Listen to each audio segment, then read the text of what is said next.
for as long as there's questions to answer.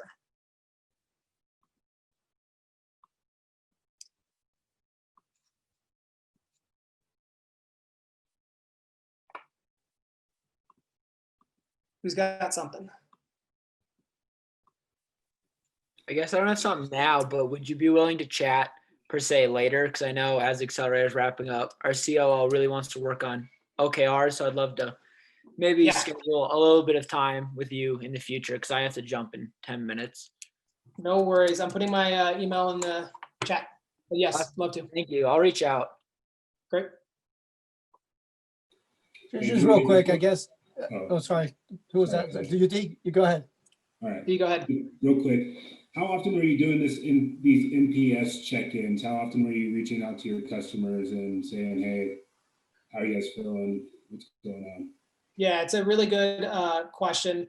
Depends on what kind of business you have, but I think probably quarterly is something you can do if you have lots of customers that are kind of on a subscription type basis or are not high transaction based customers.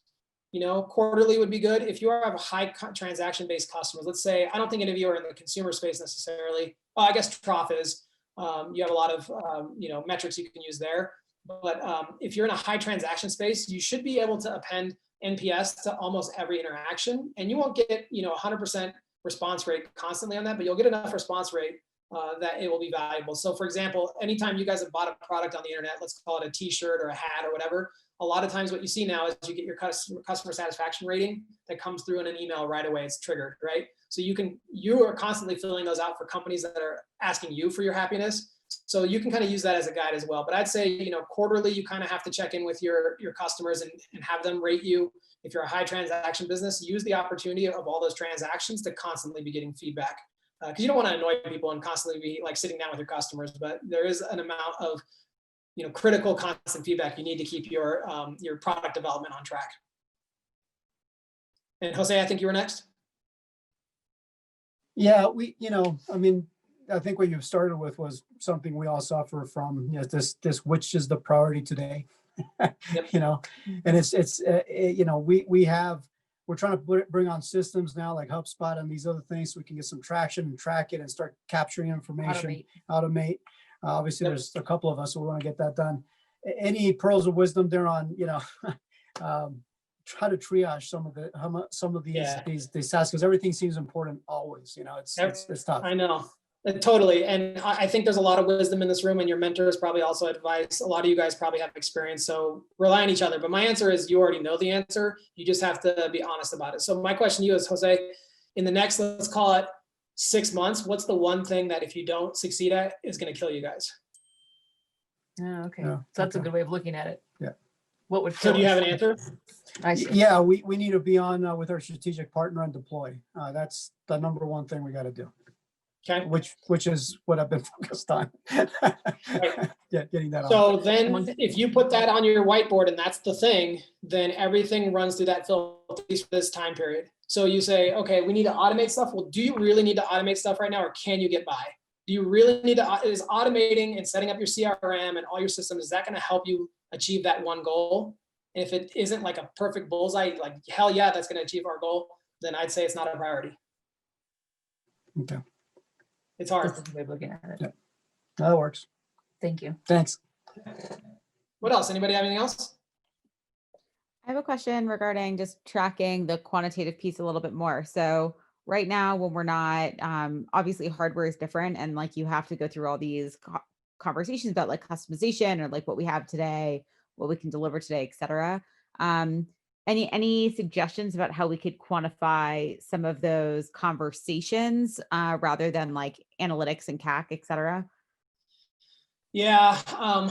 Sorry, Morgan, I kind of get your business, but I probably need more conversations with you about that. But quantifying, I guess, let me make sure I understand your question. Are you trying to quantify your the operation, the internal side of like how you guys align your kind of your build out of these products, or is it more customers' desire for them? Where do you want to quantify? Customers' desire of them, like just trying to get at that product market fit question. Yeah, right. Okay. So I'd say a couple of things. I think so you already identified customer acquisition costs. I think your marketing leads is going to be a really important one to analyze. So for example, Morgan, like what are your channels? Like how do you find customers? Currently, we just do a ton of outreach to cities and, you know, micromobility companies and EV charging, and then go on LinkedIn and find those people and reach out. Are you tracking those interactions? We are, yeah. Okay, so you're already quantifying your kind of your marketing channels, right? Can Correct. you tell me which channels are converting or which ones are more successful than others? Right now, pretty much everything is either a LinkedIn conversation or a pre-existing relationship. So it's kind of hard to say which is doing better than the other. Are you tracking the number of interactions it takes to get to some critical conversation? That we are lacking on, but I'm trying to get tighter on that. Okay, so that would be one to definitely quantify. If it takes 45 emails and phone calls to get to the place where somebody's willing to look at a contract, that's something that you can quantify and really attack. Figure out how to shortcut that system.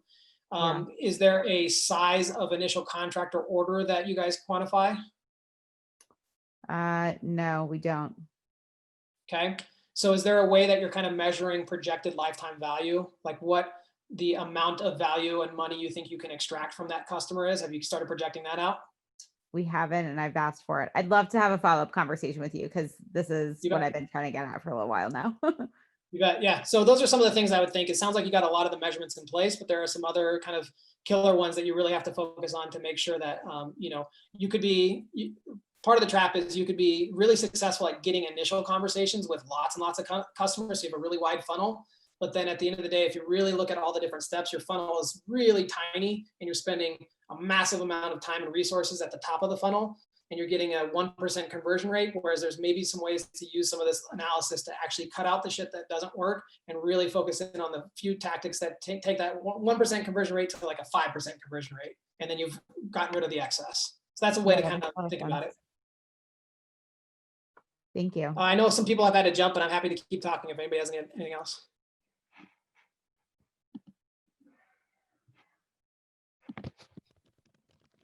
All right. Well, you guys have my email. Best of luck. I'm excited to learn about all your companies. I'd love to stay in touch with anybody. Like I said, I've got time right now, so I'm happy to jump in. But remember, I'm just that Leonardo DiCaprio that's laughing at the end of the day because I don't have to do any of the hard work. So it's going to rely on you guys to do the hard work. But I'm here to support you. Thanks so much, Julie. All right. Oh, that's awesome. Thanks, guys. All right. Have a good day, guys.